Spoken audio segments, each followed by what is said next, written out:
Good morning, all. So, today we are going to see about the next problem on design of clutch, that is example number 2.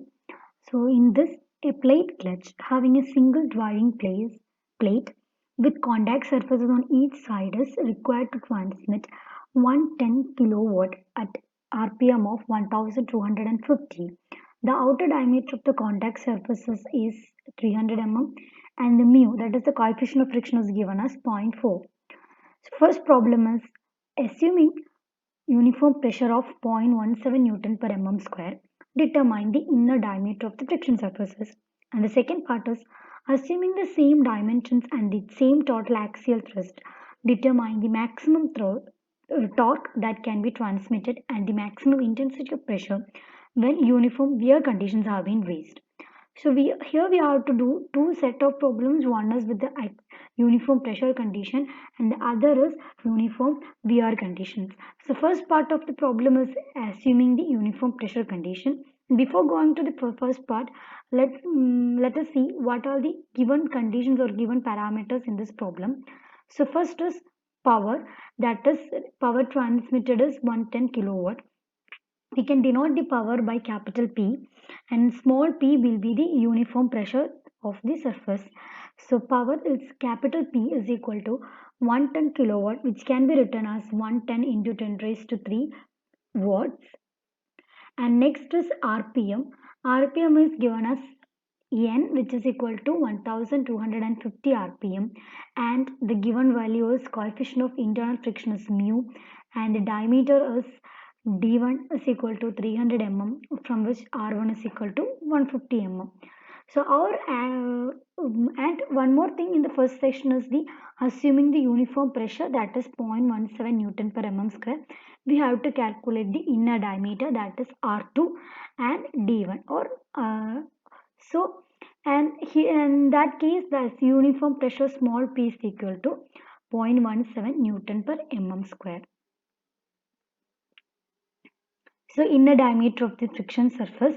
For calculating the inner diameter of the friction surface, we have to get to that part. Before going to that part, first we have to know it is given that power is equal to 2 pi nt by 60, which is equal to 115 kilowatt is already given. So from this equation we can calculate the torque which is there, and we already have derived the equation for torque for a uniform wear condition in our previous session. So from that equation we can go for calculating the inner diameter. So we have P is equal to 2 pi nt by 60, from which T is equal to 60 into P divided by 2 pi into N, where P is the power, N is the RPM. These all terms we know, hence we can calculate the T is equal to 60 into, instead of P, 110 into 10 raised to 3 divided by 2 pi into N. N is the RPM, which is equal to 1250. From this we can get the value of torque as 840 into 10 raised to 3 Newton millimeter. And we already derived the equation for torque for a uniform VR condition is N mu WR. In the previous equation there was no N, it just T is equal to mu WR. So N is the number of friction surfaces which is there available for the clutch operation of the clutch. So T is equal to N mu WR.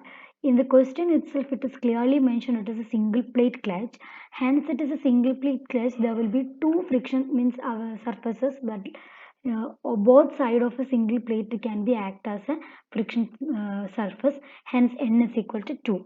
The mu is already given, that is equal to 0.4.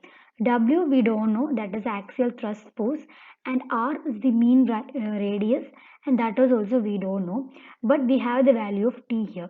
So if in this equation the only unknown is two variables, that is W and R. Now we can calculate the values of W and R, and we can substitute that as this equation, from which we can get our value of inner diameter.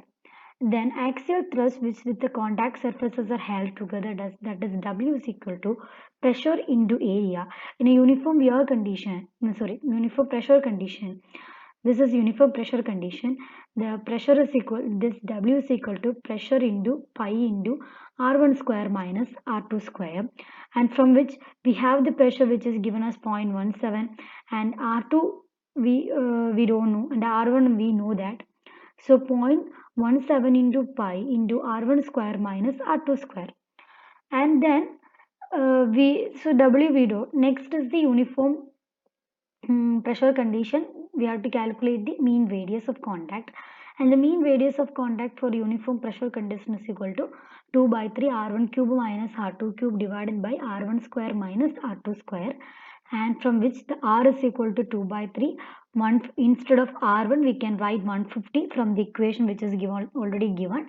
150 cube minus R2 cube divided by 150 square by minus R2 square, and substituting these all equation in the first equation, that is T is equal to N mu WR, we can get that values.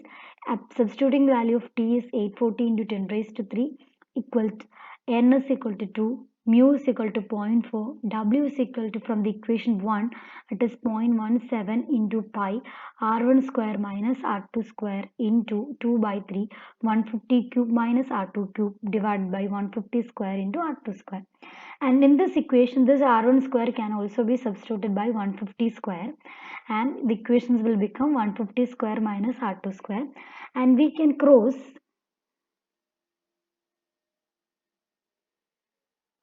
the same values like 150 square into R2 square and 150 square into R2 square, and we can rewrite the equation by multiplying all those values etc. as 0.285 into 150 cube minus R2 cube is equal to 840 into 10 raised to 3. From this equation, we can calculate the value of R2 and R2 cube, and from which we can calculate the R2, and R2 is get as 75 and D2 is equal to 150 mm.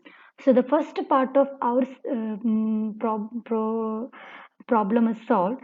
Next is the second part, that we have to calculate the maximum torque transmitted if it is a uniform wear condition, assuming all other parameters are having the same. So always we have the maximum torque calculated, T is equal to N mu WR, and axial thrust from this equation we know the value of single plate clutch mu, and here also the two parameters we don't know is the W and R, and this is the uniform wear condition, and hence the W will change and R also will change. W can be calculated from the equation 1 in the previous section, that is W is equal to pressure into area, then P into pi R1 square minus R2 square. P is 0.17 and pi R1 square and R2 square we already know the values, and hence from the equation 1 from the previous session we can calculate the values W as 9011 Newton. So that is the value of W. Next the value of R we have to calculate, and for the uniform wear condition R is equal to 1 by 2 R1 plus R2. So that is small r1 plus r2, or r1 plus r2 by 2, that is the R value for uniform wear condition. And hence we have to substitute all the values of R1 and R2. R1 is 150 and R2 is 75. You can substitute the values like 150 plus 75 by 2 is equal to 112.5 mm. And all these values can be substituted in T to calculate the maximum torque. T is equal to N, that is 2 into mu is 0.4 and W is 1011 Newton, and R is equal to 112.5. Substituting all the values in the equation of maximum torque, we'll get 2 into 0.4 into 9011 into 112.5 is equal to, and the final torque is equal to 811 Newton meter. So that is the calculation of this problem, and that's it for this section.